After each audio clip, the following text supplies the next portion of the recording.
Héraclite, témoignage.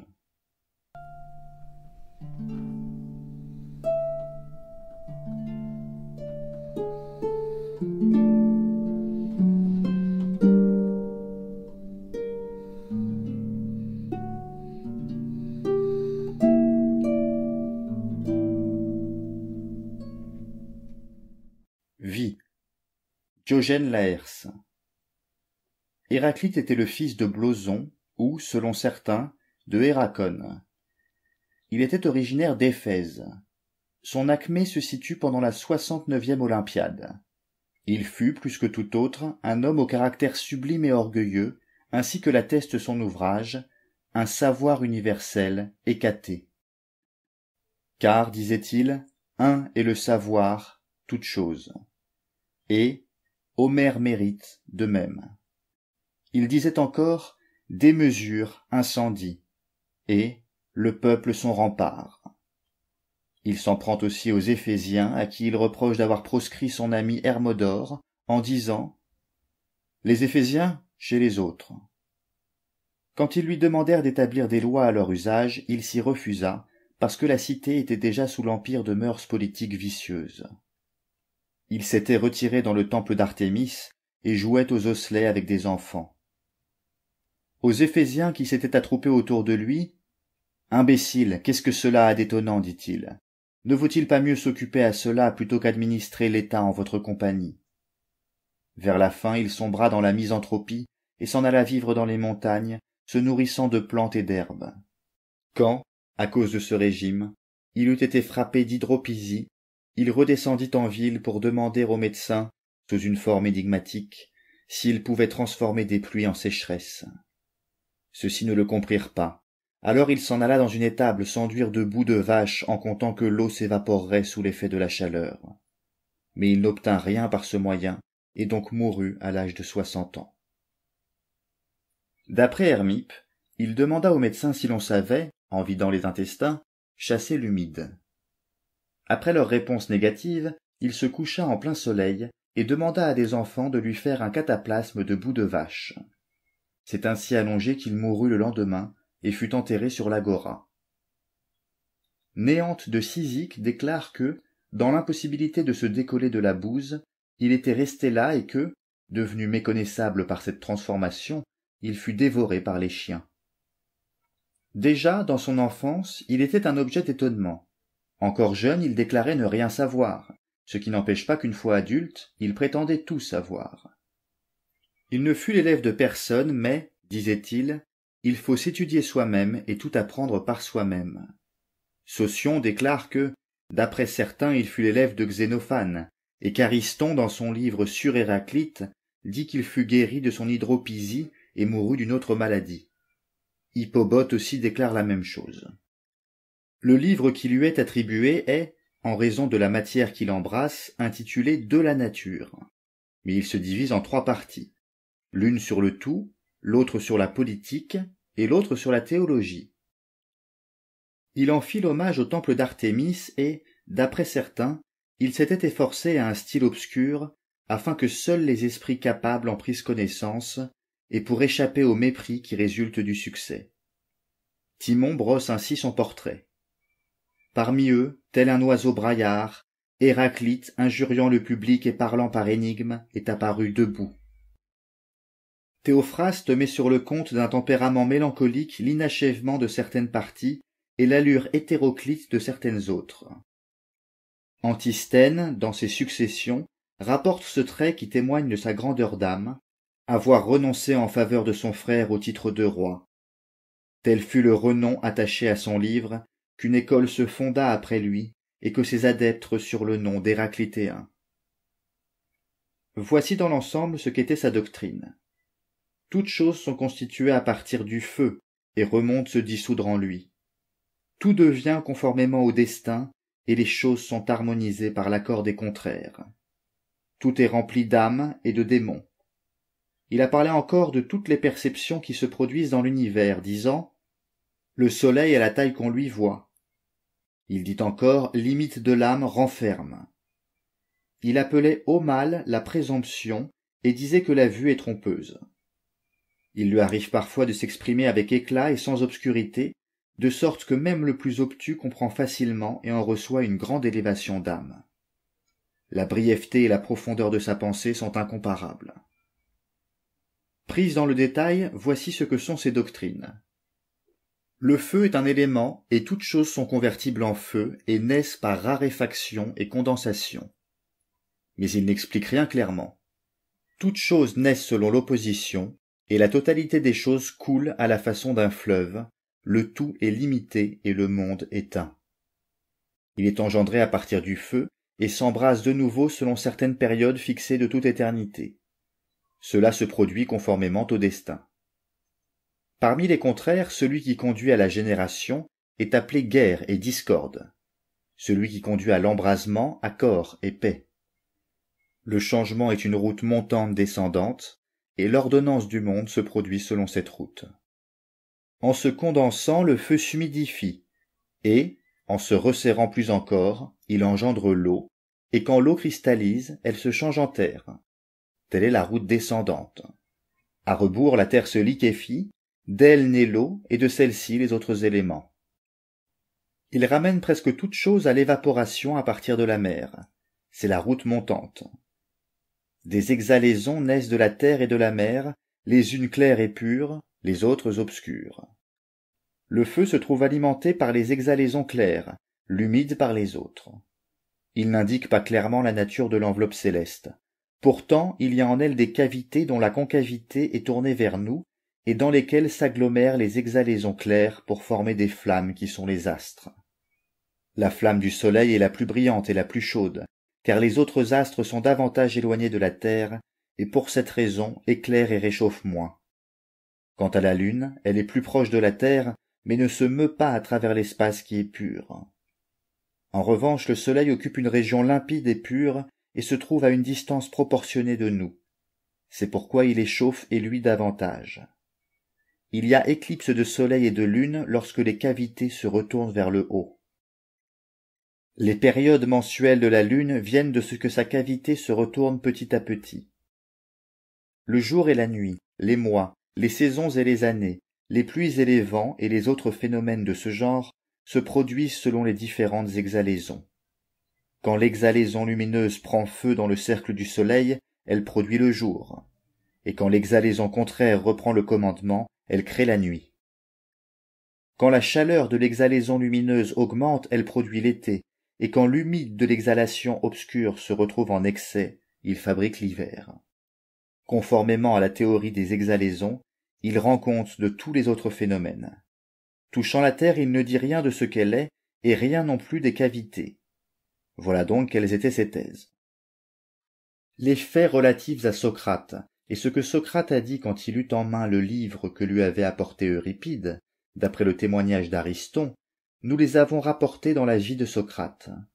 Néanmoins, Séleucos, le grammairien, déclare qu'un nommé Croton rapporte, dans son livre intitulé « Le plongeur », que c'est un certain Cratès qui a le premier rapporté le livre d'Héraclite en Grèce, et ajoute plus loin qu'il faudrait être un plongeur délien pour ne pas s'y noyer. Certains intitulent son livre « Les Muses », d'autres « De la nature », Diodote l'appelle « un gouvernail exact de la ligne de vie », et d'autres un guide des mœurs, une ordonnance de la conduite unique pour tous. On déclare que, comme on lui demandait pourquoi il se taisait, il avait répondu « pour que vous parliez ». Darius désirait le rencontrer et lui adressa une lettre. Tel était le personnage même à l'égard d'un roi. Démétrios déclare dans ses homonymes qu'il méprisa ainsi les Athéniens, bien que jouissant chez eux d'une grande renommée, et que, en dépit du mépris des Éphésiens, il choisit de demeurer dans sa patrie. Démétrios de Phalère fait aussi mention de lui dans son apologie de Socrate. Son ouvrage tenta de nombreux commentateurs. Antisthène, Héraclide Pontique, Cléante, le stoïcien Sphéros, puis Pausanias, dit l'héraclitiste, Nicomède et Dénis.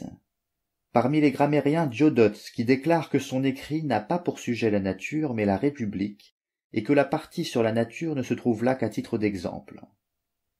Hiéronyme déclare que le poète Sithinos, le poète des Lambes, s'est appliqué à transcrire en vers son propos. Sur lui ont été composés de nombreux épigrammes, parmi lesquels celui-ci. Héraclite je suis. Pourquoi donc, ignorant, vouloir, en haut, en bas, m'infliger vos tracas? Non, ce n'est pas pour vous que je me suis astreint à un si dur labeur, mais c'est pour ceux qui savent. Un seul homme pour moi en vaut bien 30 000, l'innombrable public n'en égale pas un. Voilà ce que je crie d'auprès de Perséphone. Et cet autre?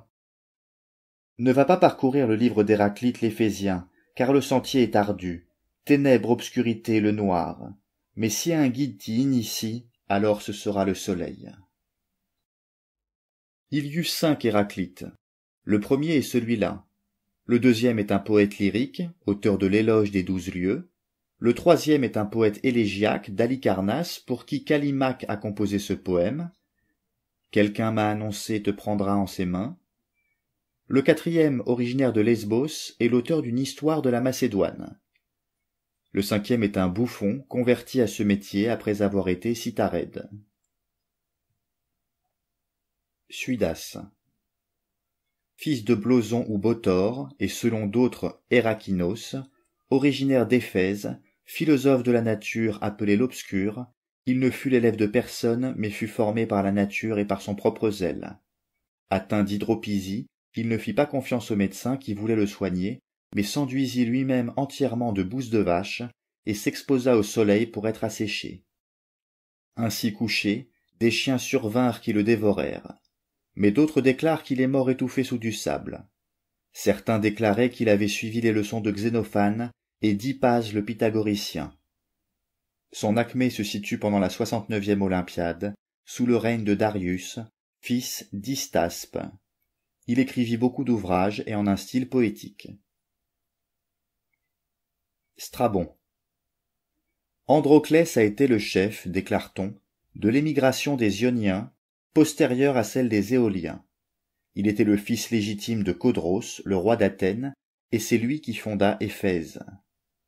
C'est pourquoi le palais des rois d'Ionie y fut, dit-on, édifié, et à l'heure actuelle encore ses descendants portent le titre de roi et jouissent de certains honneurs, préséance dans les tournois, robe pourpre en signe de royauté, bâton en guise de sceptre, et rite sacré de Déméter et Leusinienne. Clément d'Alexandrie. Héraclite, fils de Blyson, convainquit le tyran Milancomas de quitter le pouvoir, lui-même méprisa l'invitation du roi Darius de se rendre en Perse. Strabon. Des hommes célèbres sont nés à Éphèse.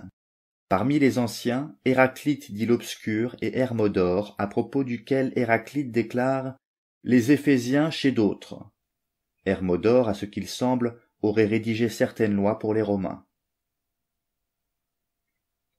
Thémistios. Les Éphésiens étaient habitués au luxe et au plaisir, mais quand on leur déclara la guerre, leur ville fut encerclée et assiégée par les Perses. Cela ne les empêcha pas de continuer à se divertir selon leur habitude. Mais les vivres vinrent à manquer dans la ville, et quand la faim se fit plus pressante, les habitants se réunirent pour délibérer afin de savoir ce qu'il convenait de faire pour que la nourriture ne fît pas défaut. Mais personne n'osa leur conseiller de mettre un frein à leur vie facile. Comme ils étaient tous rassemblés à ce propos, un homme du nom d'Héraclite prit du gruau d'orge, le mélangea avec de l'eau et, assis par terre, le mangea. Ce fut là une leçon silencieuse pour tout le monde. L'histoire dit que les Éphésiens comprirent aussitôt la leçon et qu'ils n'en avaient pas besoin d'autre. Ils s'en allèrent convaincus d'avoir à réduire leur vie luxueuse pour que la nourriture ne vînt pas à manquer. Quand leurs ennemis surent que les Éphésiens avaient appris à vivre modérément et qu'ils prenaient leur repas comme le leur avait conseillé Héraclite, ils levèrent le siège et, bien qu'ils eussent été victorieux par les armes, ils levèrent le camp face à l'orge d'Héraclite. Plutarque.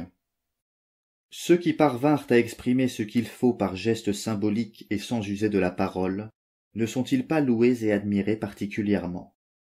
Ainsi Héraclite, prié par ses concitoyens de faire une proposition pour ramener la concorde, monta à la tribune, prit une coupe d'eau froide, y jeta de la farine d'orge, remua le mélange avec un brin de menthe, le but et s'en alla.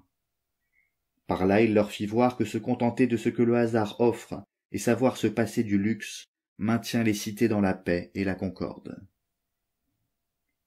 Écrit. Aristote. Il faut en règle générale que ce que l'on écrit soit aisé à lire et à comprendre. Il en est ainsi lorsque les mots de liaison sont nombreux, et non pas rares, et non lorsque la ponctuation est difficile comme dans les écrits d'Héraclite. En effet, c'est tout un travail de ponctuer Héraclite, car il est difficile de voir si le mot se rattache à ce qui précède ou à ce qui suit. Par exemple, au commencement de son ouvrage, il dit « Le logos, ce qui est, toujours, les hommes sont incapables de le comprendre ». Ici, il est impossible de voir à quoi toujours se rattache lorsqu'on ponctue. Démétrios de Phalère. La clarté peut résulter d'un grand nombre d'éléments. D'abord la propriété des termes, ensuite les liaisons. Au contraire, le style haché et détaché est totalement obscur, car du fait de la dissociation, on ne voit pas où se place le commencement de chaque séquence signifiante, comme tel est le cas dans les écrits d'Héraclite. C'est l'absence de liaison qui le plus souvent rend ses propos obscurs. Diogène Laërce. On dit que Ripide donna à Socrate l'ouvrage d'Héraclite et lui demanda « Que t'en semble ?» Socrate aurait répondu « Les parties que je comprends me semblent fort belles. Je pense qu'il en va de même de celles que je ne comprends pas, mais il faudrait être au moins un plongeur de Délos. » Philosophie. Simplicius. Hippase de Métaponte et Héraclite d'Éphèse considéraient eux aussi le monde comme un, mu et limité, mais ils faisaient du feu le principe, et du feu ils faisaient naître les existants par condensation et raréfaction, et se dissoudre de nouveau dans le feu, en tant qu'il est l'unique nature servant de substrat. Héraclite déclare en effet que toutes les choses sont conversion du feu. Il établit aussi un certain ordre et un temps défini du changement du monde selon une nécessité fatale. Aétius. Héraclite et Hippase de Métaponte disaient que le feu est le principe de toute chose. En effet, toutes les choses viennent du feu et, pense-t-il, toutes choses finissent dans le feu. L'extinction de celui-ci produit l'ordonnance de toute chose. D'abord, en effet, ce qui de lui est le plus dense se condense en lui-même et engendre la terre. Ensuite, la terre, en se relâchant sous l'action du feu, se transforme naturellement en eau, qui en s'évaporant engendre l'air, et, de nouveau, le monde et tous les corps sont détruits par le feu dans la conflagration. Galien. D'autres disent de même que c'est le feu qui est l'élément. Ils s'appuient sur le fait que c'est la condensation et l'épaississement du feu qui engendre l'air, que, lorsque le feu subit la même action sous une forme encore plus forte et est tassé encore plus fortement, il se transforme en eau, et que sous l'effet d'une plus grande compression encore, il devient terre. D'où il conclut de même que c'est bien le feu l'élément. Platon. Héraclite dit quelque part que tout passe et que rien ne demeure, et, comparant les existants au flux d'un fleuve, il dit que l'on ne saurait entrer deux fois dans le même fleuve. Aétius. Héraclite ôtait du monde le repos et l'immobilité, car cela est le propre des cadavres. Mais il conférait le mouvement à toute chose, un mouvement éternel aux choses éternelles, un mouvement de corruption aux choses corruptibles. Aristote. Il est impossible en effet que quiconque admette que le même est et n'est pas, ainsi que, selon certains, le dit Héraclite. Aétius. Héraclite déclarait que l'éternel feu périodique est Dieu, et qu'est destin le logos, artisan des existants à partir du mouvement en sens contraire. Héraclite disait que toutes choses se produisent conformément au destin qui est identique à la nécessité. Héraclite montrait que l'essence du destin est le logos répandu à travers la substance du tout. Il est le corps éthéré, semence de la génération du tout et mesure de la période ordonnée. Aristote. Comme le disait Héraclite, à ce qu'on rapporte, aux étrangers qui voulaient le rencontrer mais qui, entrant chez lui, le voyaient se chauffer dans la cuisine et rester cloués sur place, il les invitait à ne pas avoir peur d'entrer puisque, même dans un tel lieu, il y a des dieux. Il faut, en matière de recherche scientifique aussi, aller à chaque vivant sans répugnance, en se disant que chacun possède quelque chose de naturel et de beau. Platon. Certaines muses d'Ionie et de Sicile ont conçu l'idée que l'être est à la fois multiple et un, et composé par l'action de la haine et de l'amitié. Car le désaccordé s'accorde toujours, déclarent les plus vociférantes de ces muses. D'autres, plus gentilles, ont adouci cette règle éternelle. Tantôt le tout est un, et ami, grâce à Aphrodite, tantôt il est multiple et en guerre contre lui-même, du fait d'un je ne sais quoi dont la haine est responsable. Aristote. Tous déclarent que le ciel a été engendré, mais pour les uns il est un engendré éternel, pour les autres un engendré corruptible, comme n'importe quel autre être de nature composée.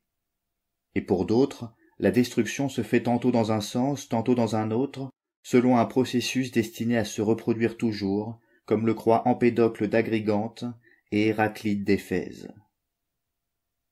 Aristote. Comme le dit Héraclite, tout devient à un moment feu. Simplicius.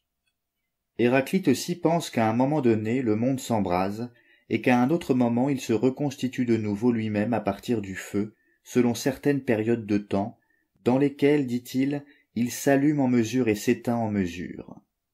Plus tard les stoïciens ont partagé la même thèse. Aétius. Héraclite déclare que le monde est un. Héraclite déclare que le monde n'est pas engendré selon le temps, mais selon la pensée. Parménide et Héraclite disent que le ciel est igné. Aétius. Parménide et Héraclite déclarent que les astres sont des condensations du feu. Héraclite déclare que les astres se nourrissent à partir des exhalaisons en provenance de la terre. Aétius. Héraclite déclare que le soleil est un flambeau intelligent qui sort de la mer. Le soleil en forme de vaisseau un peu courbé. L'éclipse se produit à cause du retournement de la coque, de sorte que la cavité se porte vers le haut et que le renflement de la courbure se trouve vers le bas, face à nos yeux. La lune a la forme d'un vaisseau. Héraclite déclare que le soleil et la lune subissent les mêmes phénomènes, car ces astres ont la même figure de vaisseau, et ils reçoivent l'éclat qui s'élève de l'exhalaison humide.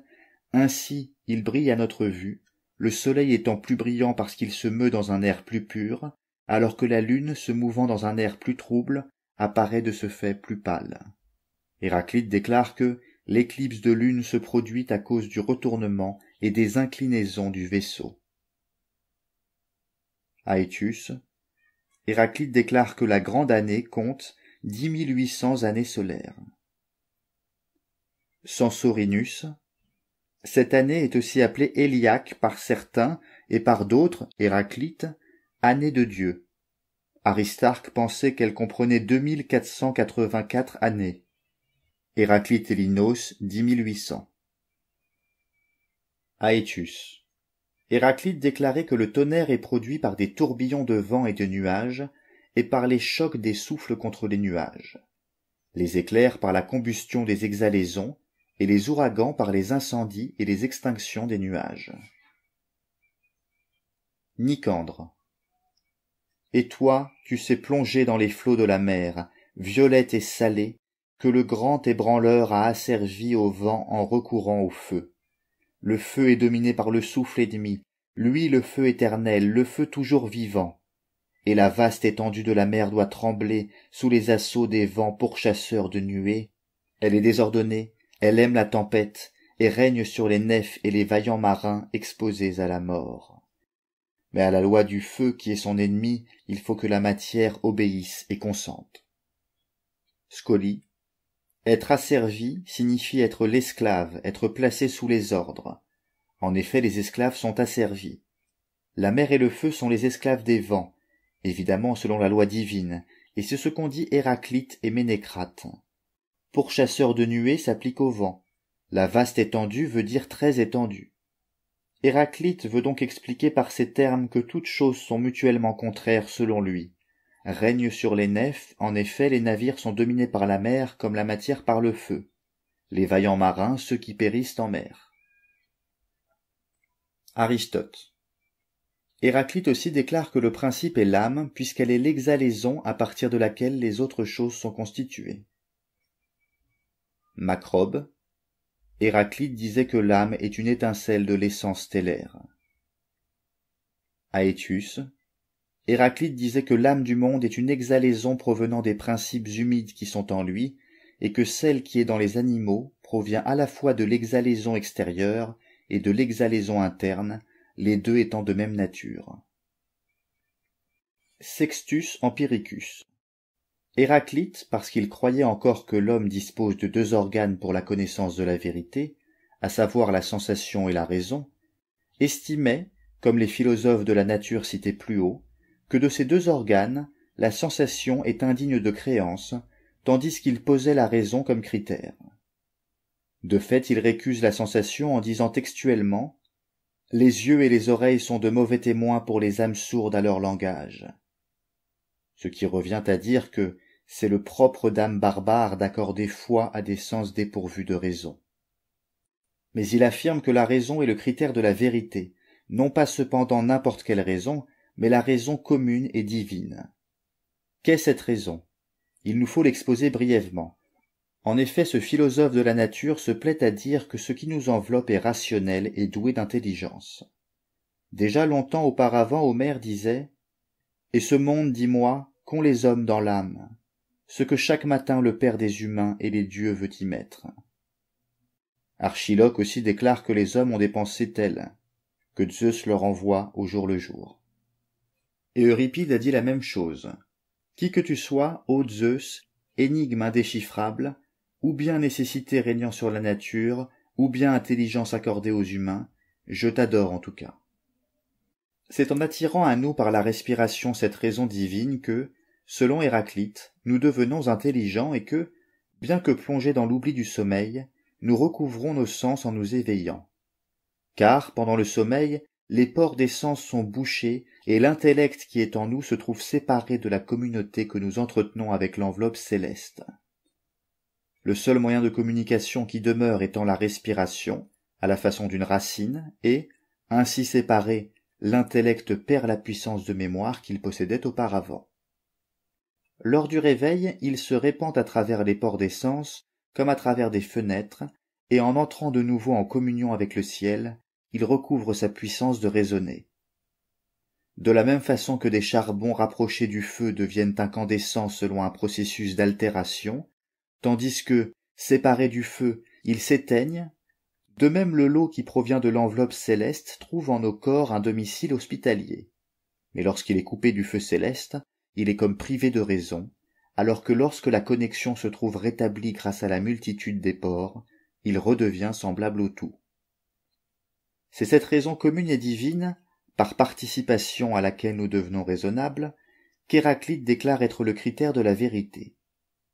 Il s'ensuit que le phénomène commun à tous, c'est cela qui est digne de foi, car il est perçu par la raison à la fois commune et divine. Mais ce que perçoit une seule personne n'est pas digne de foi pour la raison contraire.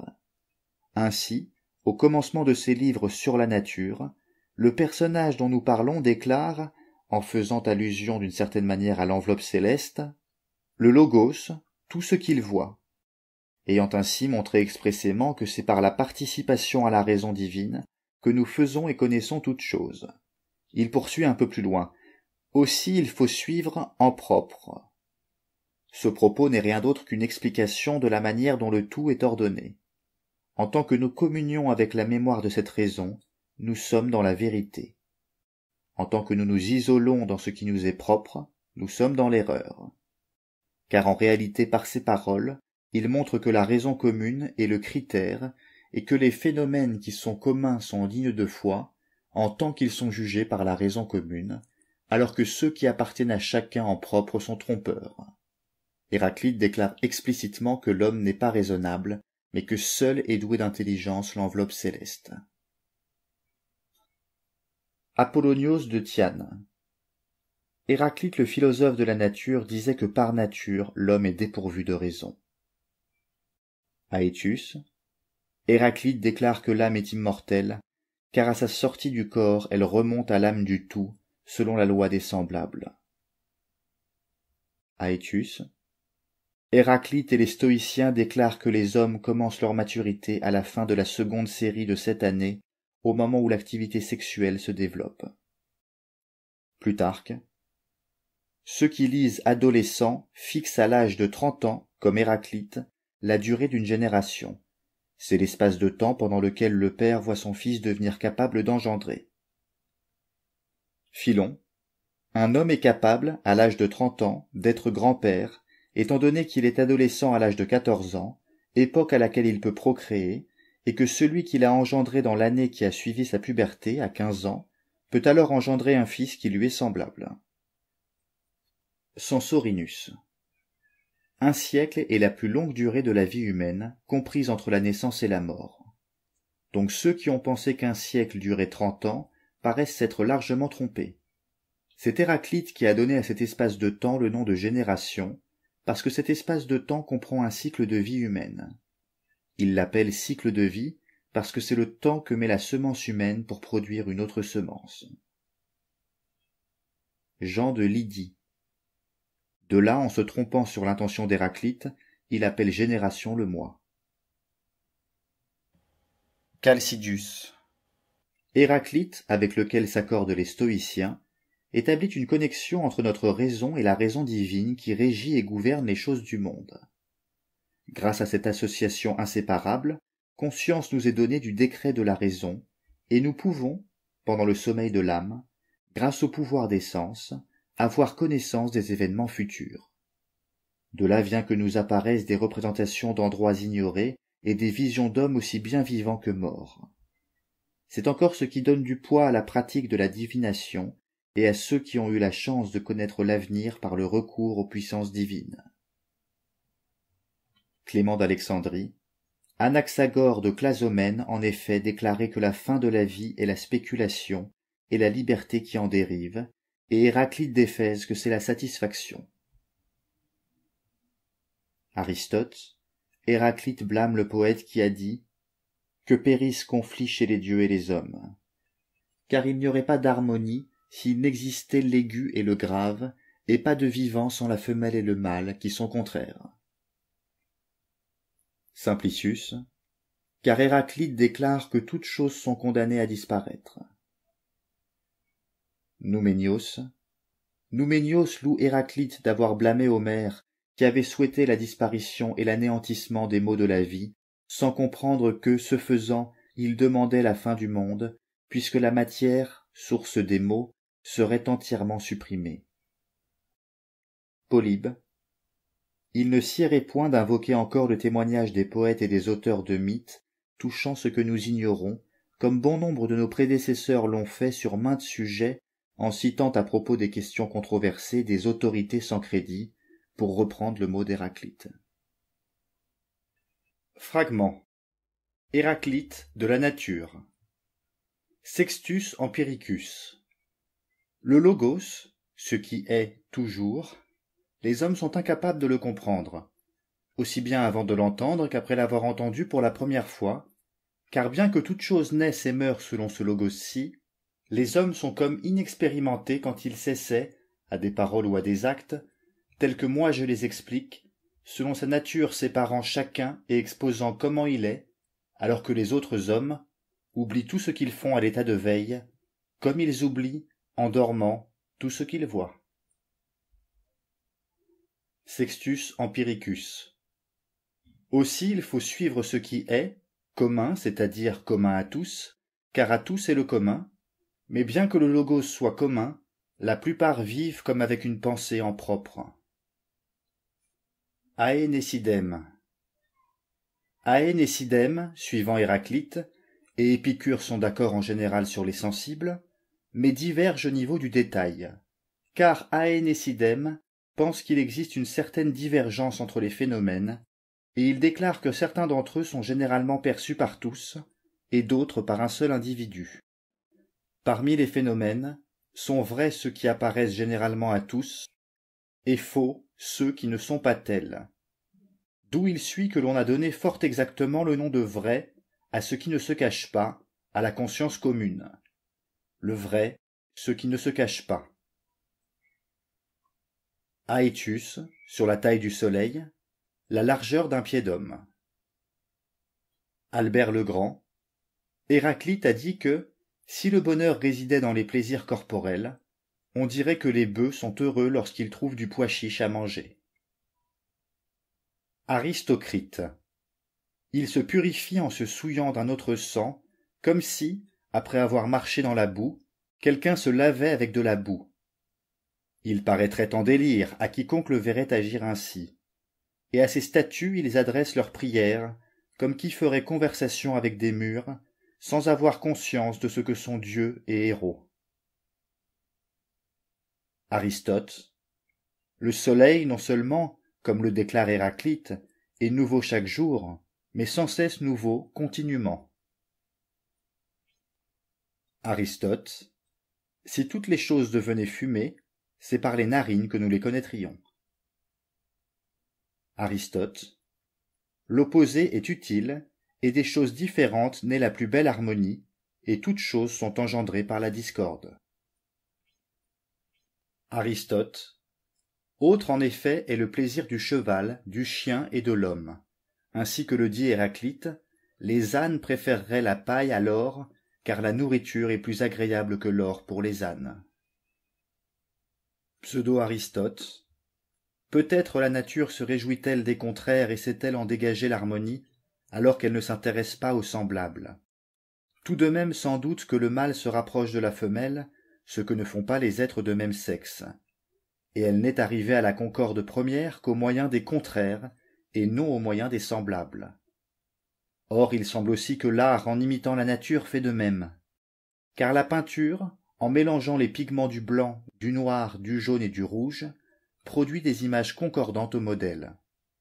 La musique, en mêlant les sons aigus et graves, longs et courts, produit dans des voix différentes une harmonie unique.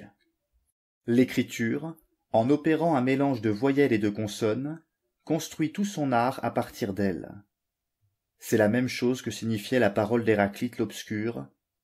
Embrassement, tout et non tout, accordé et désaccordé, consonant et dissonant, et de toute chose l'un, et de l'un toute chose.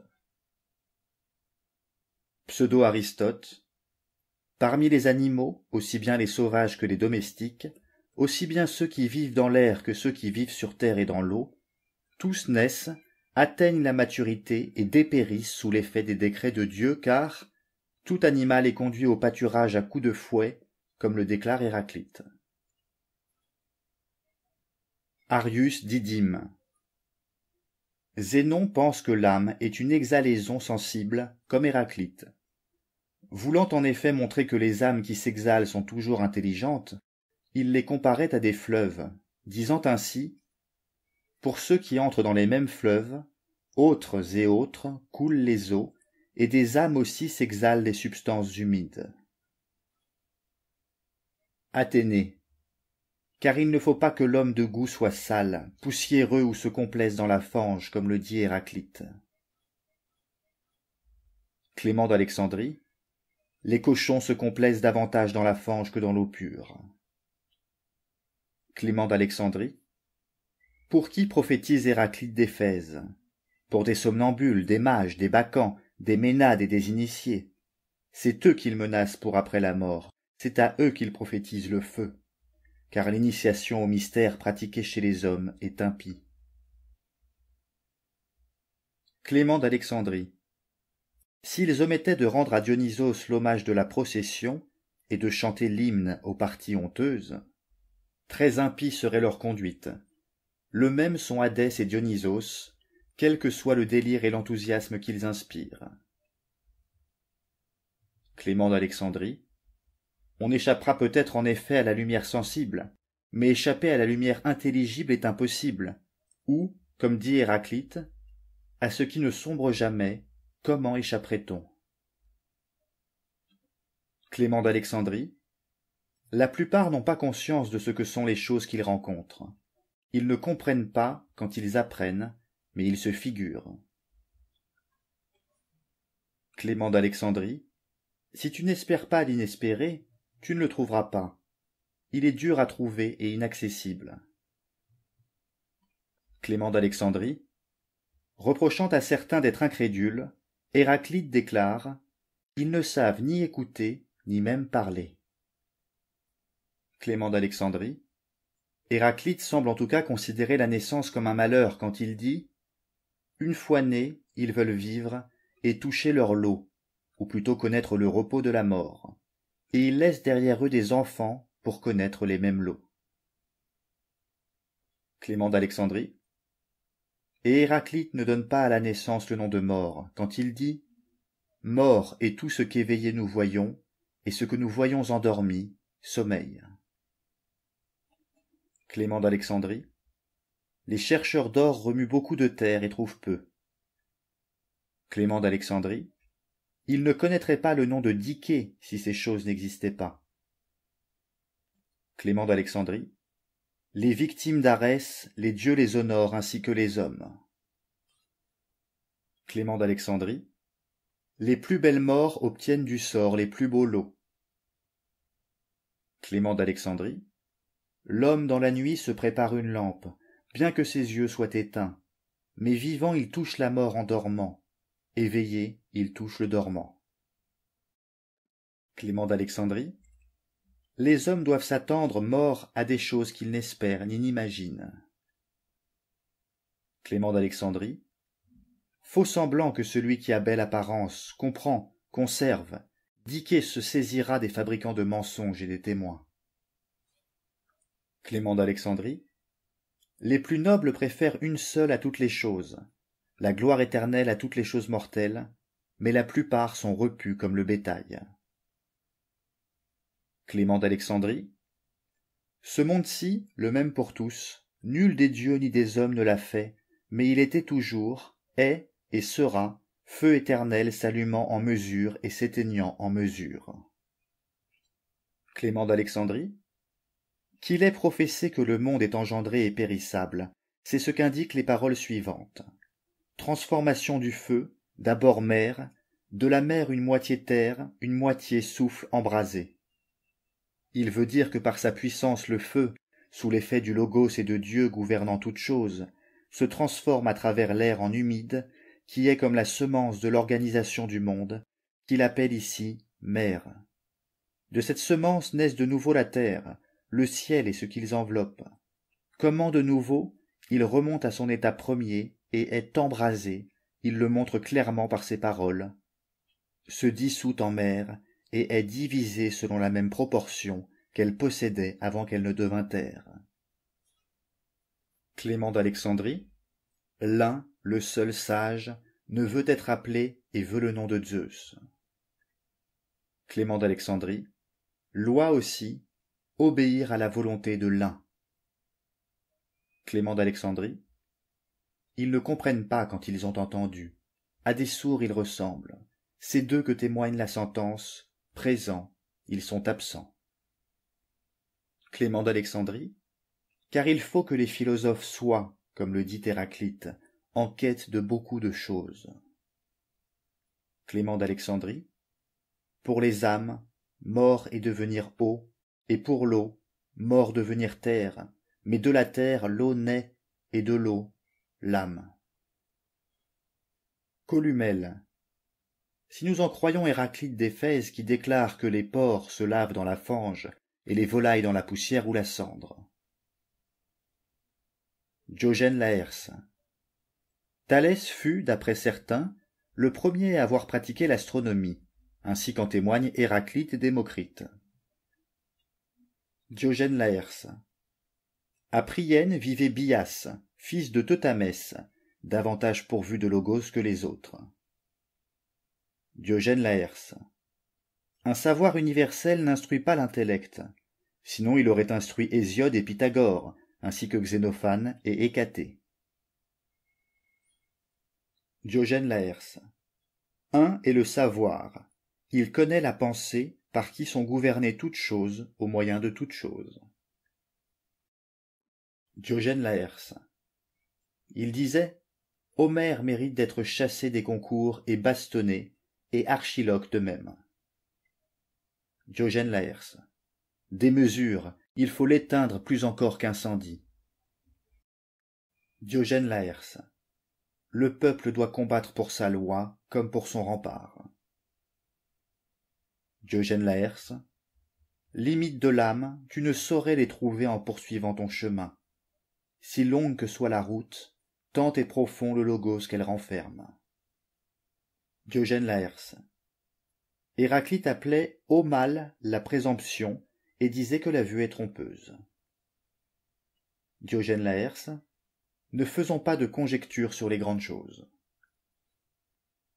Dictionnaire étymologique.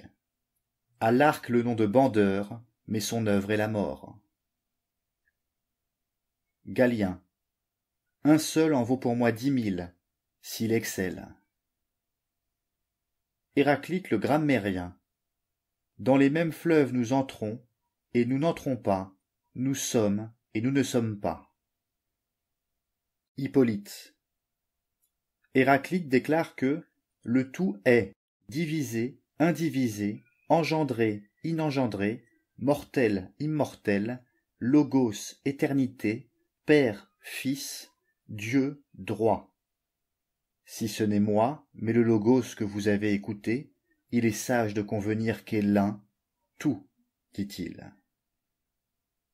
Hippolyte. Que tous les hommes ne savent pas cela et ne s'accordent pas sur cela, il s'en plaint en ces termes.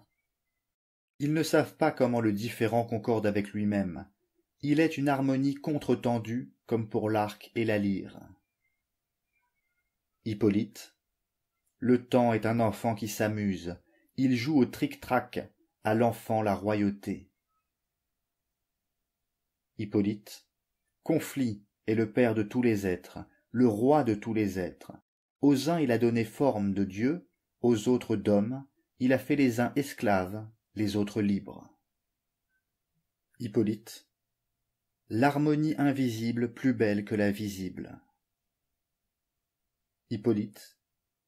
Les choses dont il y a vision, audition, expérience, ce sont elles que je préfère. Hippolyte. Trompés, dit Héraclite, sont les hommes quant à leur connaissance des visibles, tout comme Homère, qui était plus sage que tous les Grecs réunis. Car des enfants qui tuaient des poux le trompèrent en disant « Ce que nous avons vu et pris, nous le laissons, ce que nous n'avons ni vu ni pris, nous l'emportons. » Hippolyte. Instituteur de la plupart des hommes est Hésiode. Ils savent qu'ils connaissent beaucoup de choses, lui qui n'était pas capable de comprendre le jour et la nuit, car ils sont un. Hippolyte. Le bien et le mal sont un, comme le déclare Héraclite, et tous ces médecins, taillant, cautérisant, torturant de toutes sortes de façons leurs malades, demandent à toucher des honoraires injustes de la part des malades, puisqu'ils produisent les mêmes effets, guérison et maladie. Hippolyte. Pour la vie du pressoir, la route est droite et courbe. Le sillon de la partie du pressoir nommée colimaçon, ou vie, est à la fois droit et circulaire, car la vie avance en tournant. Elle est une et la même, dit-il. Hippolyte. La route montante descendante, une et même. Hippolyte. La mer, eau la plus pure et la plus souillée, pour les poissons potables et salutaires, pour les hommes non potables et mortels. Hippolyte. Immortels mortels, mortels immortels, ceux-là vivant la mort de ceux-ci, ceux-ci mourant la vie de ceux-là. Hippolyte. Il parle encore de la résurrection de la chair, celle qui est visible et dans laquelle nous sommes nés, et il sait que Dieu est la cause de cette résurrection, disant « Là, devant lui, ils se lèvent et deviennent les gardiens vigilants des vivants et des morts. » Mais il dit encore qu'il y aura un jugement du monde et une séparation de tout ce qui est en lui par le feu. Hippolyte. Disant ainsi « la foudre gouverne toute chose », c'est-à-dire dirige, Héraclite donnant le nom de foudre au feu éternel, il dit encore que le feu est doué de conscience et cause de l'ordonnance de toute chose. Hippolyte. Il appelle cela indigence et richesse.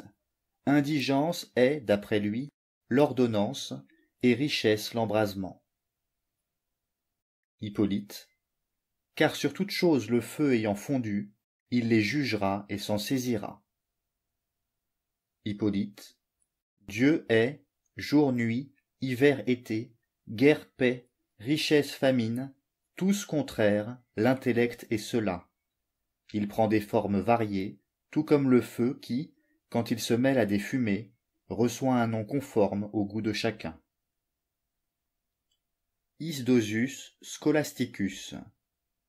Ainsi la chaleur vitale provenant du soleil règne sur tous les vivants, opinion à laquelle souscrit Héraclite, fournissant une excellente image dans laquelle l'araignée représente l'âme et la toile le corps. De même que l'araignée, dit-il, immobile au milieu de la toile, sent, dès qu'une mouche rompt quelques fils, et y court rapidement, comme affectée de douleur par la coupeur du fil, de même l'âme de l'homme, lorsqu'une quelconque partie du corps est blessée, s'y précipite, comme si elle ne pouvait supporter la blessure de ce corps auquel elle est solidement et harmonieusement attachée. Jamblique. Et c'est pourquoi Héraclite appelait à bon droit remède les pratiques des mystères, parce qu'elles guérissent de terribles maladies et délivrent les âmes saines des malheurs attachés à la naissance. Jamblique. Je pose donc deux espèces de sacrifices. Les uns sont l'offrande d'hommes tout à fait purifiés, comme cela peut arriver parfois, quoique rarement chez un seul, comme dit Héraclite, ou pour un tout petit groupe d'hommes. Les autres sont matériels, etc. Jamblique. Bien mieux encore, Héraclite considérait les opinions humaines comme des jeux d'enfants. Marc Aurèle. Il faut mentionner aussi celui qui oublie ou conduit la route. Marc Aurèle. Quelle que soit l'assiduité avec laquelle il fréquente le logos qui gouverne toute chose, il se sépare de lui, et ce qu'il rencontre quotidiennement leur semble étranger. Marc Aurèle. Il ne faut pas agir et parler comme des dormeurs, car alors nous croyons agir et parler.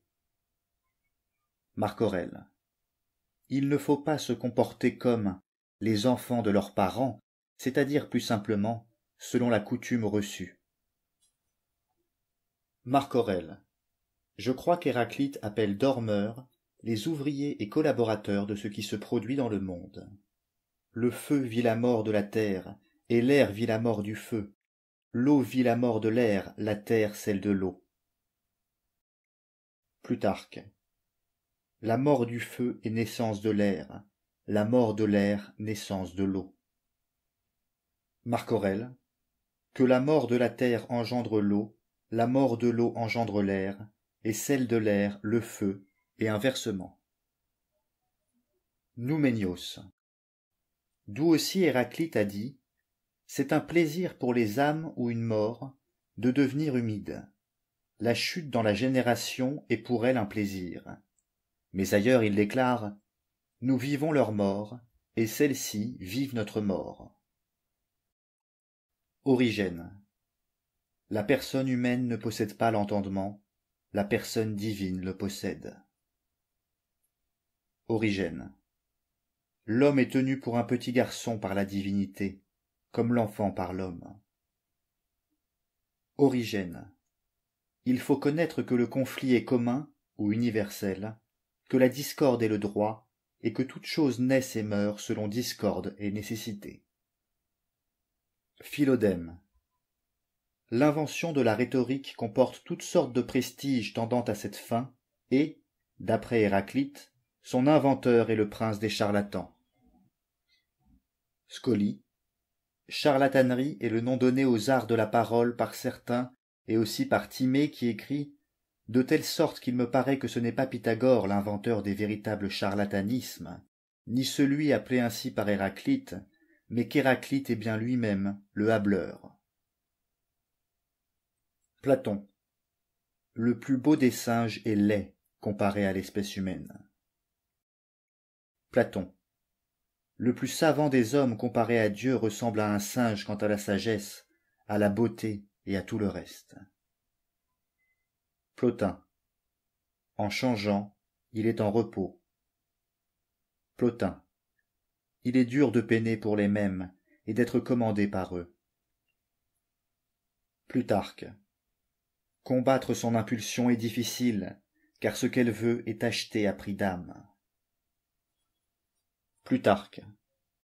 Mais la plupart des choses divines, d'après Héraclite, l'absence de foi les chasse loin de nous, de sorte qu'elles ne nous sont pas connues. Plutarque. Un sot à chaque mot paraît hébété. Plutarque. Même chose en nous, être vivant ou être mort, être éveillé ou être endormi, être jeune ou être vieux, car ceci se change en cela, et cela de nouveau se change en ceci. Plutarque. Héraclite déclare: pour les éveillés, il y a un monde un et commun, mais parmi ceux qui dorment, chacun s'en détourne vers le sien propre. Plutarque. Toutes choses sont convertibles en feu, et le feu en toutes choses, tout comme les marchandises en or, et l'or en marchandises. Plutarque. Car on ne peut entrer deux fois dans le même fleuve, ainsi que dit Héraclite. Aristote. Il n'est pas possible de toucher deux fois une substance mortelle dans le même état. Mais à cause de la vigueur et de la vitesse du changement, elle se disperse et se rassemble de nouveau, ou plutôt ce n'est pas à nouveau ni ensuite, mais en même temps qu'elle se constitue et disparaît, et elle s'approche et elle s'éloigne. Plutarque. Ne vois-tu pas quelle grâce ont les chants de Sappho, qui charment et enchantent les auditeurs? Mais la Sibylle, à la bouche délirante, comme dit Héraclite, profère des mots sans sourire, sans phare et sans parfum, et cependant sa voix se fait entendre pendant 1000 ans, grâce à Dieu. Plutarque. Le prince dont l'oracle est à Delphes ne parle pas, ne cache pas, mais signifie. Plutarque. Le soleil n'outrepassera pas ses limites, sinon les Érinies, servantes de Diké, le dénicheront. Plutarque. Il vaut mieux cacher son ignorance, mais c'est une tâche difficile dans la débauche et la boisson. Stobé. Il vaut mieux cacher son ignorance que de la mettre en avant. Plutarque. Il est plus important d'évacuer les cadavres que le fumier. Plutarque. Les chiens aboient après ceux qu'ils ne connaissent pas. Plutarque. Les âmes flairent chez Hadès. Plutarque. S'il n'y avait pas de soleil, en dépit des autres étoiles, il ferait nuit. Plutarque. Révolution, dont le soleil est le maître et le gardien, chargé de définir, d'arbitrer, de faire apparaître et de rendre manifestes les changements et les saisons qui apportent toutes choses, comme le dit Héraclite, etc. Plutarque. J'étais le propre objet de mon étude. Polybe. La nature nous a dotés de deux instruments nous permettant de nous informer de toutes choses et de faire beaucoup de choses, l'ouïe et la vue. Mais la vue est de loin le sens le plus véridique, ainsi que le dit Héraclite. Les yeux sont en effet des témoins plus exacts que les oreilles. Porphyre. Pour Dieu toutes choses sont belles, bonnes et justes, mais les hommes ont forgé l'idée que certaines sont injustes et d'autres justes. Porphyre. Car sur la circonférence, le commencement et la fin sont communs. Proclus. Qu'est chez eux l'intellect ou la conscience? Ils font confiance aux aèdes populaires, et comme instituteurs se donne le public, ne sachant pas que la majorité est mauvaise et la minorité bonne. Scolie. Il était compagnon d'Hector, et tous les deux nés la même nuit. Héraclite en déduit que Homère était astrologue. Il déclare qu'en témoigne aussi le vers « Il n'est homme qui puisse éviter son destin ». Plutarque. Touchant la question de savoir s'il faut poser l'existence de certains jours néfastes, ou si Héraclite avait raison lorsqu'il blâmait Hésiode d'avoir tenu les uns pour bons, les autres pour néfastes, étant donné qu'il ignorait que tous les jours sont de même et unique nature, j'en ai traité ailleurs abondamment. Sénèque. Un jour est égal à tous les jours. Sextus Empiricus. Les yeux et les oreilles sont de mauvais témoins pour les âmes sourdes à leur langage. Stobé. D'Héraclite, de tous ceux dont j'ai entendu les paroles, aucun n'arrive au point de reconnaître que le sage est séparé de tous. Stobé. Qu'aux hommes il arrive tout ce qu'ils veulent, ne serait pas mieux. Stobé. La maladie rend la santé belle et bonne, la famine, la richesse, la fatigue, le repos. Stobé. Réfléchir, très haute vertu, et sagesse, dire la vérité et agir selon la nature en le sachant. Stobé. Penser est commun à tous. Stobé. Ceux qui parlent avec intelligence, il faut qu'ils s'appuient sur ce qui est commun à tous. De même que sur la loi une cité, et beaucoup plus fortement encore, car toutes les lois humaines se nourrissent d'une seule loi, la loi divine, car elle commande autant qu'elle veut, elle suffit pour tous et les dépasse. Stobé. Il appartient à l'âme un logos qui s'accroît lui-même. Stobé. À tous les hommes il est donné en partage de se connaître eux-mêmes et d'user du bon sens. Stobé. Quand un homme est ivre, titubant, il est conduit par un jeune enfant. Il ne sait où il va, il a l'âme humide. Stobé. Éclat sec, l'âme très sage et excellente, ou bien plutôt, l'âme sèche et très sage et excellente. Stobé. Héraclite disait que la personnalité de l'homme est son démon. Strabon. Mieux, Héraclite, usant du langage d'Homère, emploie le mot ours au lieu du mot nord. Frontière entre le levant et le couchant. L'ours est en face de l'ours la borne de Zeus le lumineux. En effet, la limite du couchant et du levant, c'est le cercle arctique et non l'ours. Strabon. Les Éphésiens feraient bien de se pendre tous entre adultes, et d'abandonner la cité aux enfants impubères, eux qui ont chassé Hermodore, le personnage le plus capable d'entre eux en déclarant qu'il n'y ait chez nous personne de très capable, sinon qu'il aille ailleurs et chez d'autres. Suidas. D'Héraclite, rapprochement, se porter auprès, se porter autour. Thémistios. D'après Héraclite, nature aime se cacher. Théophraste. Il paraît absurde de penser que, si le ciel tout entier et chacune de ses parties sont toutes en ordre et selon un logos, à la fois par les formes, les puissances et les révolutions, il n'y a rien de tel dans les principes, mais, comme le dit Héraclite, qu'il est comme un détritus au hasard abandonné, le plus bel ordre du monde.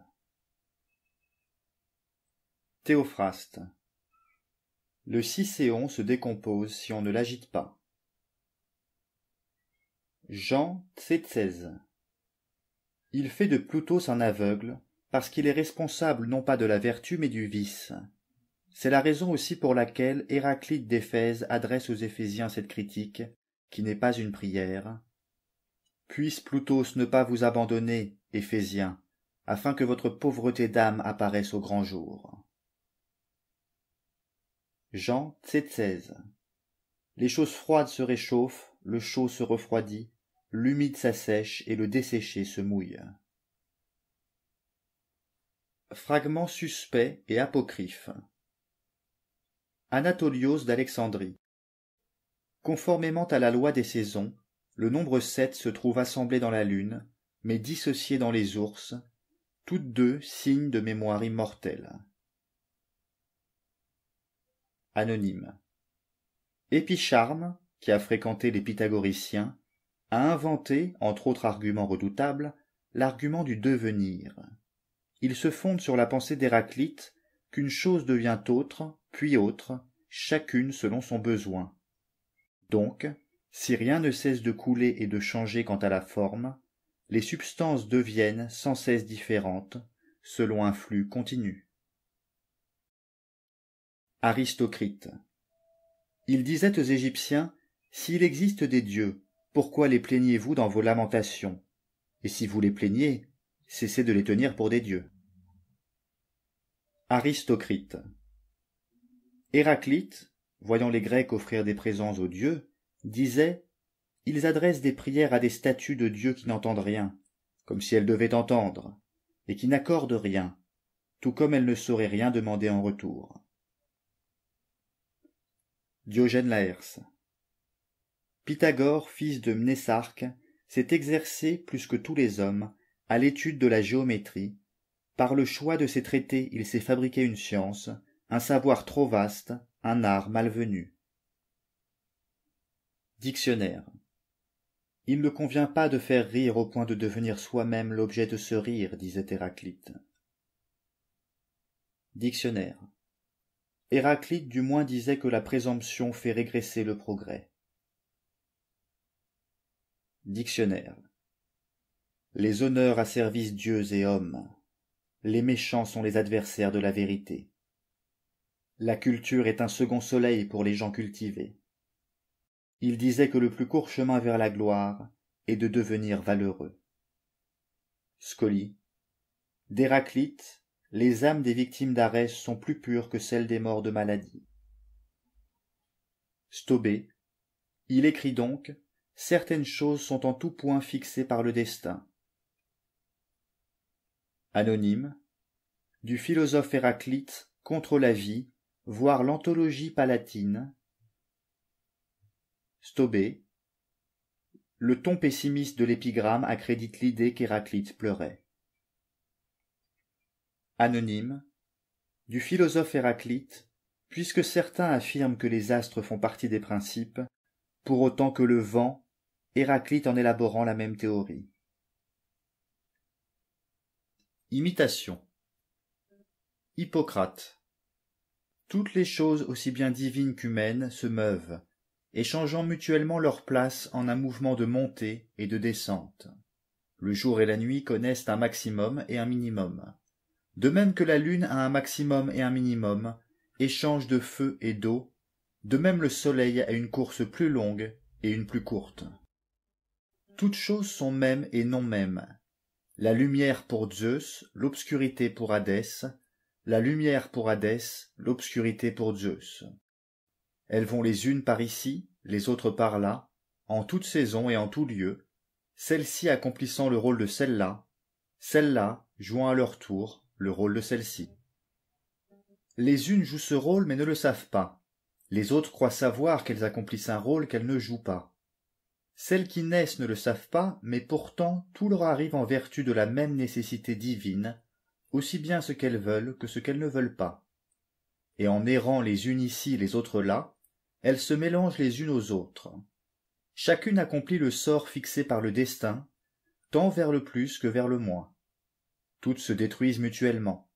La plus petite détruit la plus grande, et la plus grande la plus petite, et toutes se doivent leur augmentation, la plus grande à la plus petite à la plus grande. Et toutes les choses, aussi bien l'âme de l'homme que son corps, sont ordonnées par l'âme du monde. S'introduisent dans l'homme des parties de parties, et des tout de tout, comportant un mélange de feu et d'eau, les uns prêts à recevoir et les autres à donner. Ceux qui reçoivent font diminuer, ceux qui donnent font grandir. Des hommes scient du bois, l'un tire et l'autre pousse, et cependant ils font la même chose, et faisant le moins, ils font le plus. Telle est la nature de l'homme. Une partie pousse, une autre tire. L'une donne, l'autre reçoit. Et quand l'une donne, l'autre augmente. Et quand l'une reçoit, l'autre diminue. Chacun conserve son lieu propre, et les choses qui vont vers le moins se dissocient en un lieu plus petit, tandis que celles qui vont vers le plus grand s'agglomèrent et se mélangent en une ordonnance plus grande. Les choses étrangères et non homogènes sont repoussées hors du lieu autre que le leur. Chaque âme, possédant du plus ou du moins, parcourt les parties qui lui sont propres, mais celle-ci, n'ayant besoin ni d'addition ni de soustraction des parties, mais seulement d'un lieu pour l'augmentation et la diminution de celles qui existent, façonne chacune des parties dans les lieux où elle se rend, et reçoit les parties qui s'ajoutent. Car le non homogène ne peut demeurer dans des régions qui ne s'y prêtent pas. Aussi y a-t-il errance des choses qui ne peuvent s'entendre, tandis que celles qui s'entendent entre elles reconnaissent ce à quoi elles sont attachées. car le concordant est attaché au concordant, tandis que le discordant entre en lutte, combat et se démarque du discordant. C'est pourquoi l'âme de l'homme augmente dans l'homme et non dans un autre animal, et chez les autres animaux de grande taille, de la même façon, les parties qui diffèrent mutuellement se séparent de force. Laissons de côté les autres animaux pour considérer l'homme. Dans l'homme s'introduit une âme, comportant un mélange de feu et d'eau, l'eau du corps humain. Les êtres masculins et féminins, nombreux et quelle que soit leur race, sont nourris et croissent selon le régime propre à l'homme. Il est nécessaire que les choses introduites aient toutes leurs parties, car ce qui serait initialement privé d'un lot ne croîtrait pas, ni avec beaucoup, ni avec peu de nourriture. Mais le vivant, totalement doté, croît, chacun à sa place propre, puisque s'offre à lui de la nourriture provenant de l'eau sèche et du feu humide, qui tantôt entre et tantôt sort de force. Comme lorsque les charpentiers scient une poutre, l'un tire, l'autre pousse. Le résultat est le même. Quand il tire vers le bas, la scie remonte. On ne saurait admettre un mouvement contraire allant contre ce qui est opportun. Si violence est faite d'un côté, c'est le tout qui pâtira. Il en va de même de la nourriture de l'homme. L'un tire, l'autre pousse, quand certaines substances sont introduites de force, d'autres sont chassées, mais si la force s'exerce inopportunément, le tout en souffrira. Pendant tout ce temps, chaque être a son ordonnance propre, définie par la possibilité d'accueil maximal de nourriture que le lieu comporte. Lorsque la place devient plus grande, les éléments femelles et mâles s'y portent, poussés de la même façon par la force et la nécessité. Avant que les uns et les autres aient accompli leur lot fatal, ils se dissocient d'abord et se mélangent ensuite. Après avoir changé de lieu et rencontré une harmonie correcte qui comporte 3 accords, la syllabe, quarte, l'aigu, quinte et l'octave. Les uns et les autres vivent et s'accroissent de la même manière qu'auparavant. S'ils ne rencontrent pas d'harmonie, et si l'accord des graves et des aigus ne se réalise ni dans la quarte, ni dans la quinte, ni dans l'octave, et si un seul fait défaut, la tonalité est stérile. Car il ne saurait y avoir concert, mais il se produit un changement du plus grand vers le plus petit, contraire au lot. Aussi les uns et les autres ignorent-ils ce qu'ils créent. Pourquoi naissent des êtres de sexe masculin et des êtres de sexe féminin, nous l'expliquerons plus loin. Mais qu'il soit de l'un ou de l'autre sexe, l'être qui va naître et rencontre l'harmonie est humide et ému par le feu. Et ainsi mu, il s'enflamme et attire l'aliment matériel et pneumatique qui entre dans la femme. Et il en va tout de même des premiers éléments constitutifs de l'embryon, puisqu'il est encore peu dense, mais se trouve séché et solidifié par le mouvement du feu. Ainsi solidifié, il s'épaissit tout autour, et le feu qui est en lui ne peut plus attirer une nourriture suffisante, non plus que l'élément pneumatique extérieur, à cause de la densité de l'enveloppe. Alors s'opère une disparition de l'humide qui se trouve à l'intérieur. Alors les parties solides par nature qui se trouvent à l'intérieur de l'ébauche constituée, et qui sont sèches, ne sont plus consumées par le feu en vue de la nutrition, mais se consolident et se condensent par défaut d'humidité, ce qui produit ce qu'on appelle les os et les nerfs. Mais le feu, mu par le mélange de l'humide, ordonne le corps selon la nature, par la nécessité suivante. D'un côté, il n'a pas la possibilité de traverser les parties sèches et dures pour se ménager des issues durables, parce qu'il n'y trouve pas d'aliments, et d'un autre côté, il ne peut se frayer un chemin à travers les parties humides et molles, car celles-ci constituent son aliment. En effet, il demeure en elles une sécheresse non consumée par le feu. Alors elles se réunissent pour former un tout consistant. D'une part, le feu qui se consume à l'intérieur augmente en intensité et peut creuser une large brèche, car là se trouve présente une grande quantité d'humide dans la cavité dite abdominale. Alors il en sort, puisqu'il n'a pas d'aliment, et il ouvre des brèches à l'élément pneumatique, ce qui a pour effet de provoquer une entrée et une distribution de la nourriture. Mais d'autre part, cela a pour effet, en obturant le reste du corps, de produire une triple circulation. Ce qui constituait la partie la plus humide du feu se répand dans les parties étroites, que l'on appelle les veines caves, puis dans les parties médianes, le reste de l'eau se rassemble et se condense, formant ce qu'on appelle les chairs. Conformément à une formule 1, le feu ordonne toutes les parties du corps selon le mode qui lui est propre, à l'imitation de l'univers. Les petites par rapport aux grandes et les grandes par rapport aux petites. La grande cavité, réservoir de l'eau sèche et humide, la donne à toutes les parties et l'en reçoit, selon la fonction propre à la mer, nourrice des animaux qui lui conviennent, destructrice de ceux qui ne lui conviennent pas. Autour d'elle se place un rassemblement d'eau froide et humide, issu de l'élément pneumatique froid et chaud, à la façon de la terre qui altère toutes les choses qui sont à sa surface. Elle détruit les uns, elle fait croître les autres, produisant la raréfaction de l'eau légère et du feu aérien, de l'invisible comme du visible, et une séparation de la substance solide, dans laquelle les êtres sont portés, et où chacun vient au jour, selon le lot qui lui a été fixé. Dans ce corps, le feu a produit 3 révolutions qui se complètent mutuellement à l'intérieur comme à l'extérieur. La première se rapporte aux cavités des humides, puissance de la lune. La deuxième à la circulation extérieure relative à l'enveloppe durcie, puissance des astres. La troisième occupe l'espace compris entre l'intérieur et l'extérieur et concerne les autres. C'est la puissance du soleil qui est le feu le plus chaud et le plus vif, commandant toutes choses et les gouvernant chacune selon sa nature, intangible à la vue et au toucher. C'est en lui que réside l'âme, l'intellect, la pensée, le mouvement, la croissance, la diminution, la séparation, le sommeil, la veille. Il gouverne toutes choses continuellement, et celle-ci et celle-là, sans se reposer jamais.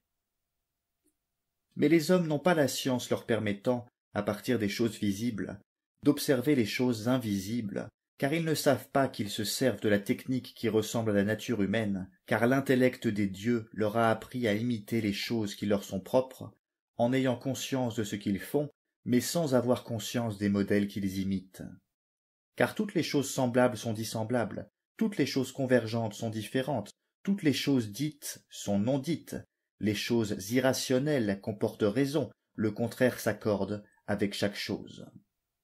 En effet, la loi et la nature, par lesquelles nous faisons tout, sont en désaccord par le fait même qu'elles s'accordent.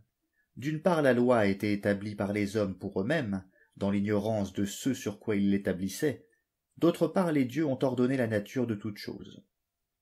Ainsi, d'un côté, les lois établies par les hommes ne demeurent jamais identiques, qu'elles soient justes ou non, mais d'un autre côté, celles que les dieux ont établies conservent éternellement leur rectitude, qu'elles soient justes ou injustes. Telle est leur différence. Nous allons montrer que les arts visibles sont semblables aux affections de l'homme, aussi bien manifestes qu'occultes. Telle est la divination. Au moyen des choses visibles, elle connaît les choses non visibles, et au moyen des choses non visibles, les choses visibles.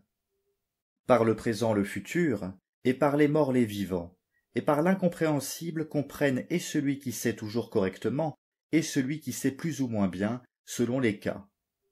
Toutes ces choses imitent la nature et la vie de l'homme. L'homme, en rencontrant la femme, a produit l'enfant. Par le visible se trouve connu le non-visible, à savoir qu'il en sera ainsi. La pensée de l'homme invisible connaît les choses visibles, et passe de l'enfant à l'homme. Par le présent, elle connaît le futur. La mort ne ressemble pas au vivant. Par le mort, elle connaît le vivant.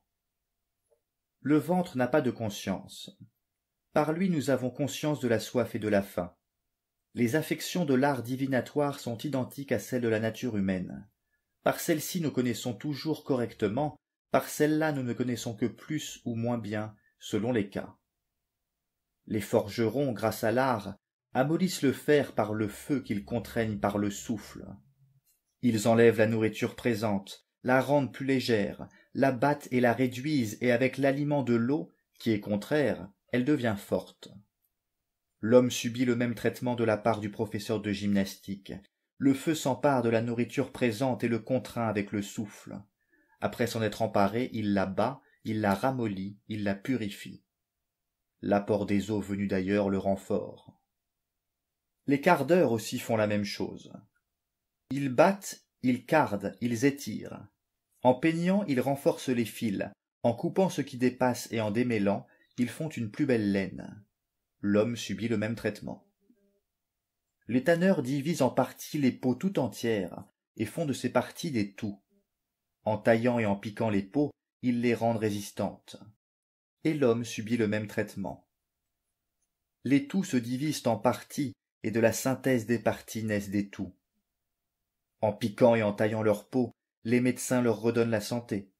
Et tel est le rôle de la médecine, éliminer ce qui est nuisible et rendre la santé en enlevant la cause du mal. La nature y pourvoit d'elle-même. Celle qui est assise s'efforce de se redresser, celui qui est agité s'efforce de se calmer, et la nature de la médecine comporte un grand nombre de choses de ce genre. Quand les charpentiers scient une poutre, l'un tire et l'autre pousse. Pourtant l'un et l'autre font la même chose dans deux sens différents, à savoir l'un tire la scie, l'autre la pousse. Quand l'un tire dans un sens, l'autre pousse dans l'autre. Ainsi la scie pénètre, chacun poussant 2 fois moins, produit 2 fois plus.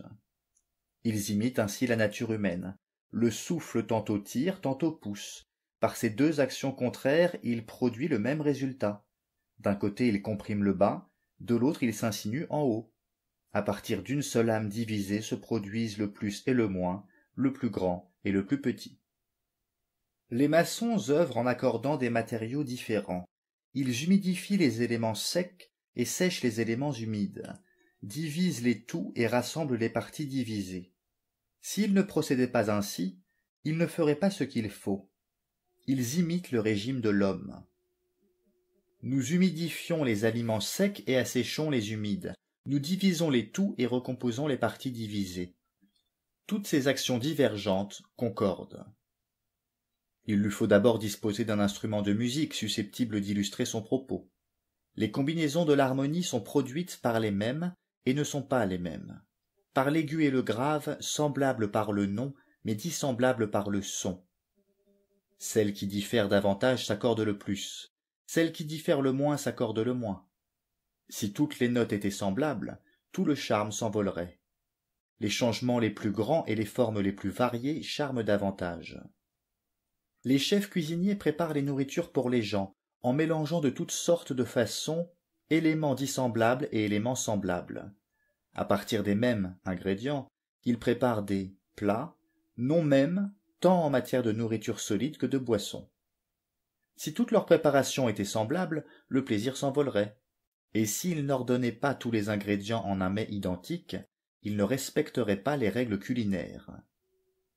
Ainsi, en musique, les sons résonnent-ils, les uns aigus, les autres graves. La langue imite la musique, discernant le doux et l'acide de ce qu'elle goûte, discernant ce qui est bon de ce qui est mauvais. Ainsi elle émet des sons, hauts et bas, et il ne faut pas que les sons hauts sonnent bas et que les sons bas sonnent hauts. Mais si la langue est bien harmonisée, le charme naît de l'accord, tandis que le déplaisir accompagnera la langue sans harmonie.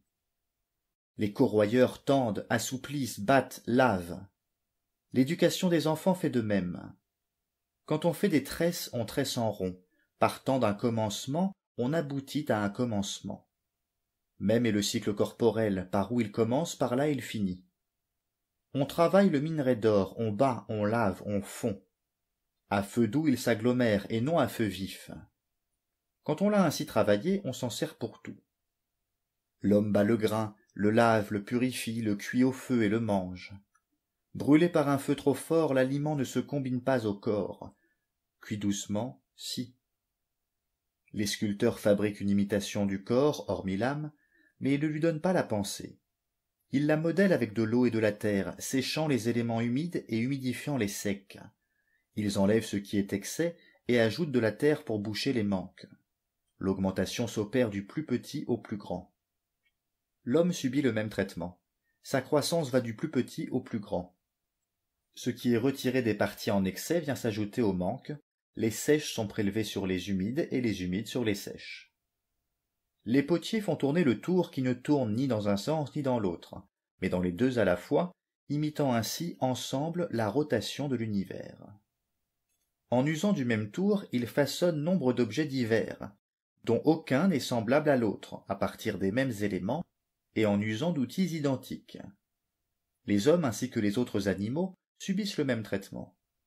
Dans la même rotation, ils font à partir des mêmes éléments et avec les mêmes organes toutes sortes de choses pas du tout semblables. Ils produisent à partir des éléments humides les parties sèches et à partir des secs les humides. L'écriture est du même genre. La combinaison des figures, lettres, signe de la voix humaine. Puissance de noter le souvenir des choses passées et de montrer celles à accomplir. À travers 7 figures. La connaissance. Tout cela concerne l'homme, celui qui sait ses lettres comme celui qui ne les sait pas. À travers 7 figures aussi les sensations pour l'homme. L'ouïe est l'organe du son, la vue des visibles, les narines de l'odeur, la langue du goût et du dégoût, la bouche du langage, le corps du toucher et l'organe du souffle chaud et froid. Ce sont les passages vers l'extérieur et vers l'intérieur. Par eux vient la connaissance aux hommes. L'art de la lutte et l'éducation sont ainsi. Ils enseignent à violer la loi sans sortir de la légalité, à commettre l'injustice en toute justice, à tromper, voler, piller, violer, et que les choses les plus honteuses soient les plus belles. Qui n'agit pas ainsi est un pauvre homme, qui agit ainsi est un homme de valeur. C'est la preuve de la bêtise des masses. Les gens assistent à ce spectacle et décident qu'un athlète est entre tous bons et les autres mauvais. La plupart admirent, quelques rares se rendent compte. Les gens qui vont au marché font la même chose. Vendeurs et acheteurs jouent le jeu du mensonge, et celui qui a davantage trompé son monde est le plus admiré. Les ivrognes et les fous font la même chose. Ils courent, ils luttent, ils combattent, ils volent, ils trompent. Un seul parmi tous est jugé excellent. L'art du comédien trompe les spectateurs. Ils disent ceci, ils pensent cela. Les mêmes entrent sur la scène et en sortent, et ce ne sont pas les mêmes. Et pour l'homme encore, le dire est une chose, et le faire une autre. Le même n'est pas le même, tantôt il pense ainsi, et tantôt autrement. Ainsi, tous les arts participent-ils à la nature de l'homme. Hippocrate. La nourriture et la forme de la nourriture sont une et multiples. Elle augmente, fortifie, rend charnue, rend semblable et tend dissemblables les parties propres à chaque corps, selon la nature de chacun et la puissance dérivant du principe. La nourriture est le nourrissant, la nourriture est ce qui est capable de nourrir, la nourriture est ce qui le doit. Le principe de toute chose est un, et la fin de toute chose une, et la fin et le commencement sont les mêmes.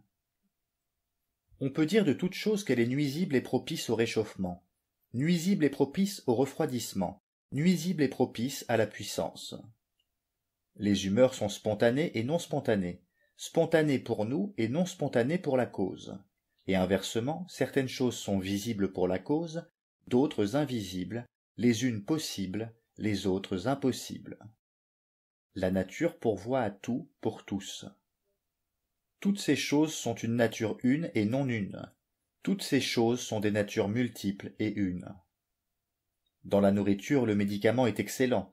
Dans la nourriture, le médicament est sans effet et excellent, relativement à quelque chose. La nourriture n'est pas pourriture, si elle ne peut nourrir.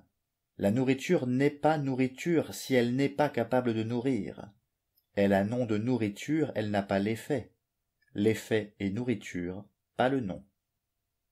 La confluence des humeurs est une, le mélange des souffles est un. Toutes choses sont en sympathie. Toutes choses sont selon la totalité, mais dans le détail, les parties contenues dans chaque partie sont en vue de leur fonction. Le grand principe parvient à la partie dernière, de la partie dernière on arrive au grand principe.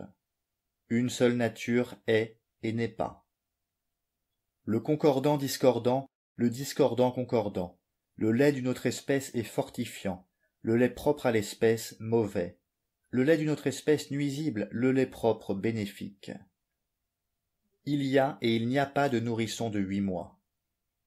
En ceci se trouve le plus et le moins, le total et le partiel, et pas davantage le plus et le moins, moins. Là, tout en haut, bas, une. La route en haut, en bas, une.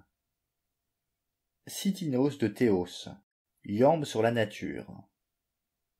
Plutarque. À propos de la lyre, elle qu'accorde le gentil Apollon, fils de Zeus, tout entière, lui qui sait réunir commencement et fin, et use comme ongle des rayons du soleil, pourquoi la prophétesse Pythie ne rend plus les oracles en vers? Stobé. De toute chose le temps est fin et commencement, et en lui tout embrasse. Il est un et n'est pas. Il vient toujours de l'être, à lui-même est présent sur la route opposée. Le lendemain pour nous sera en fait hier, et hier lendemain. Cléante. C'est à toi qu'obéit ce ciel qu'on voit tourner tout autour de la terre, où que tu le conduises. Il se plie de bon gré à ton gouvernement. Tant paraît redoutable en tes mains invincibles ton serviteur, le feu, avec son double dard, de foudre et de tonnerre, et qui vit à jamais. Sous ses coups la nature entière est ébranlée, et par lui tu conduis l'universel Logos qui, s'étendant partout, se mêle à tous les feux, les grands et les petits qui brillent dans le ciel. Lucien. Le marchand. Mais toi, pourquoi pleures-tu, mon cher? Je ferais beaucoup mieux, je crois, de m'adresser à toi. Héraclite. C'est que je crois, étranger, que les choses humaines sont lamentables et déplorables, et qu'il n'est aucune d'elles qui ne soit périssable. Et c'est pourquoi je plains les hommes et pleure sur eux. Je ne pense pas que les choses présentes soient dignes d'intérêt, mais je crains que les choses à venir soient tout à fait déplorables, car je pense aux conflagrations et aux malheurs de l'univers. C'est tout cela qui me tire des larmes, et que rien ne soit stable, et que tout soit mêlé comme dans un cicéon. Et qu'identique soit plaisir et douleur, connaissance et ignorance, grand et petit, haut et bas, qui circulent périodiquement et s'échangent selon le jeu du temps. Le marchand, qu'est-ce que le temps? Héraclite, un enfant qui s'amuse et joue au tric-trac, accordant, désaccordant. Le marchand, que sont les hommes? Héraclite, des dieux mortels. Le marchand, que sont les dieux? Héraclite, des hommes immortels. Le marchand, tu parles par énigme, toi que voilà, ou bien tu composes des rébus, car tu parles tout à fait comme l'oracle d'Apollon, l'oblique, sans rien expliquer. Héraclite, je ne fais nul cas de vous. Le marchand, alors aucun acheteur sensé ne voudra t'acheter. Héraclite, j'ordonne à tous les adultes de pleurer, à ceux qui m'achètent et à ceux qui ne m'achètent pas. Le marchand, ce mal n'est guère éloigné de la mélancolie.